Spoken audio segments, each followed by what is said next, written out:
The bell above the bakery door made a soft chime as Elena pushed it open, and the smell hit her immediately.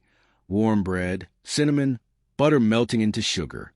It was the kind of smell that should have made her mouth water, but instead just made her stomach ache harder. She hadn't eaten anything real in 3 days. Neither had Lila. Her daughter's small hand gripped hers tightly as they stepped inside. Lila was 6 years old, with dark eyes that used to shine with questions and laughter. Now they just looked tired.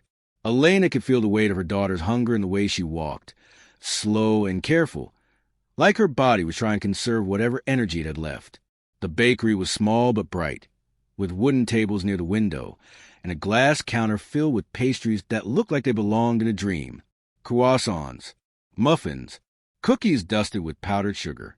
Elena's throat tightened. She hadn't come here to buy anything. She didn't have money for that. She'd come because she'd heard they threw out day-old bread at closing time, and maybe, just maybe, someone would take pity on her if she asked.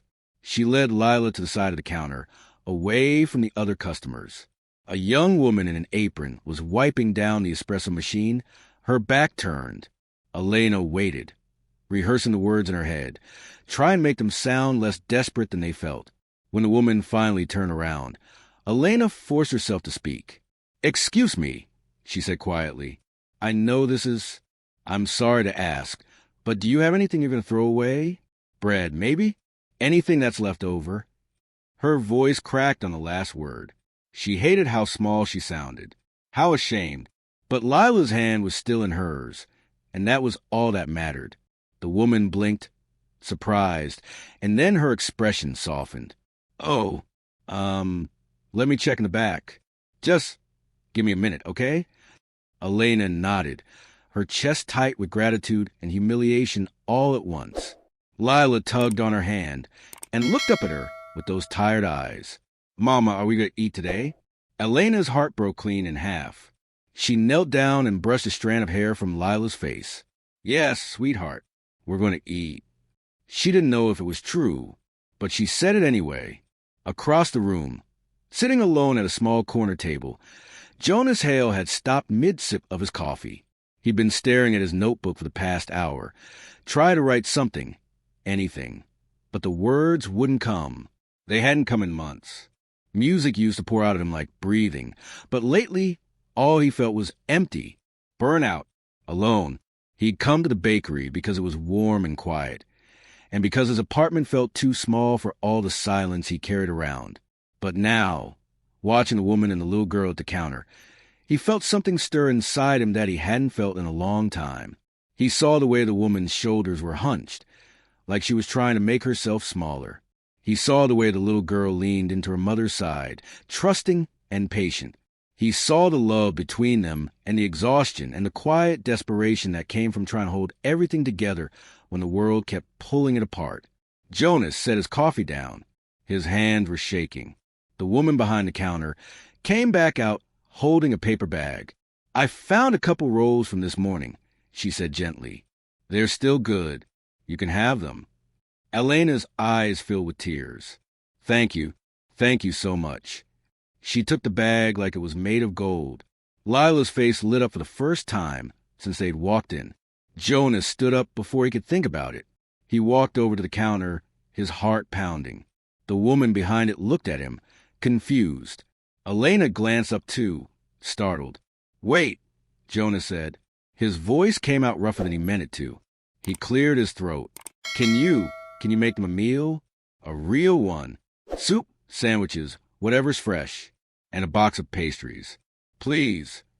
The woman behind the counter stared at him. So did Elena. "I'll pay for it," Jonas added quickly. "Just make it good. Make enough." Elena's mouth opened, but no sound came out. Her eyes were wide and wet, and for a moment she just stood there frozen, like she didn't understand what was happening. "You don't have to do that," she whispered. "I know," Jonas said, "but I want to." Lila looked up at her mother, then at Jonas, then back at her mother. "Mama?" Elena's face crumpled. She covered her mouth with one hand, trying not to cry in front of everyone, but it was too late. The tears came anyway, quiet and full of relief she didn't know how to hold. "Thank you," she managed. I don't know what to say.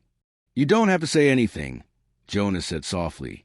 The woman behind the counter was already moving, pulling out fresh bread, ladling soup into bowls, packing pastries into a white box. She worked quickly, her own eyes a little glossy now. The other customers had gone quiet, watching. Jonas paid without looking at the total. It didn't matter. Nothing about this moment had anything to do with money. When the food was ready, Elena and Lila sat down at Jonas's table. He didn't plan it that way. It just happened. Lila dug into the soup like she'd been waiting her whole life for it, and Elena kept wiping her eyes, trying to compose herself between bites of a warm turkey sandwich. "I'm sorry," she said after a while. "I'm not usually like this. It's just been hard." "You don't have to explain," Jonas said, but she did anyway. Not because she owed him, but because sometimes when someone shows you kindness, the dam breaks and the story comes pouring out. She told him about losing her job 6 months ago, about the eviction notice, about moving from friend's couch to friend's couch until there were no more couches left, about sleeping in her car with Lila bundled up in the back seat, trying to make it feel like an adventure, so her daughter wouldn't be scared. Jonas listened. He didn't interrupt. He didn't offer solutions or advice. He just sat there and heard her, and somehow that was enough. When she finished, Lila had fallen asleep with her head on the table, one hand still clutching a half-eaten croissant. Elena smiled at her daughter, and for the first time in weeks, the smile reached her eyes. "She's going to remember this," Elena said quietly. "She's going to remember that someone cared." Jonas felt something break open inside him, not in a painful way, in the way a seed cracks open when it's ready to grow. He pulled out his notebook and started writing. Not words this time, music. Notes and chords and melodies that had been locked up inside him for so long he'd forgotten what they sounded like. They came fast now, spilling onto the page in messy handwriting. And he didn't try to stop them. Elena watched him, curious. "What are you writing?" she asked. "A song," Jonas said. "About hope. About people who keep going even when it's hard. About this." He didn't know if it was any good, but it felt real. And that was more than he'd felt in a long time. The bakery owner, a broad-shouldered man named Tom, had been watching everything from behind the counter. He came over now, wiping flour off his hands. "Elena, right?" he said. She nodded, cautious. "I'm looking for part-time help," Tom said. "Morning shift, mostly prep work and cleaning. Pays hourly, and you can take home whatever's left at the end of the day. Interested?" Elena stared at him. "Are you serious?" "Dead serious. You show up on time, work hard, and it's yours." She looked down at Lila, still asleep, crumbs on her cheek, then back at Tom, then at Jonas, who was smiling now, really smiling for the first time that day. "Yes," Elena said, her voice shaking. "Yes, thank you." Tom nodded. "Start Monday." Jonas finished his song that night. He played it at an open mic 2 weeks later, and the room went silent when he sang the last line. A woman in the front row cried. A man in the back clapped so hard his hands turned red. It wasn't a hit. It didn't go viral, but it was honest and people felt it, and that was enough.